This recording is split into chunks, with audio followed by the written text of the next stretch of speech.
Hello everyone, hope you are doing good. Welcome to my channel Curry Bites. Today I'm gonna share my recipe of peas pulao. Let's get started. Take half a cup of long grain basmati rice in a bowl.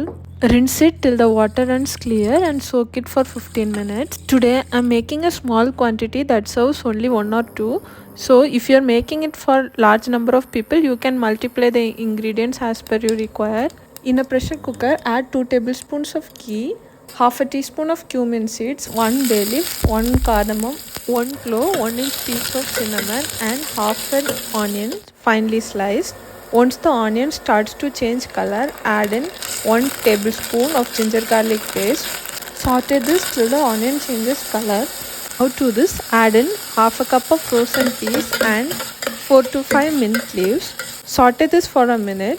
To this, add in a pinch of sugar. Now for half a cup of rice, you can add 3/4 cup of water. I am adding half a teaspoon of salt. You can add as per your taste. If you like it spicy, you can also add 1 green chilli to this. Now add in the soaked rice.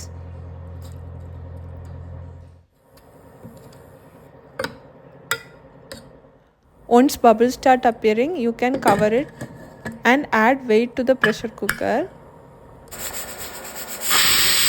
Pressure cook this on low flame for 1 whistle.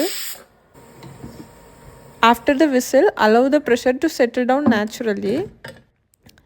The peas pulao is ready and the rice is cooked perfectly. Now you can fluff up the rice with a fork. Serve and enjoy.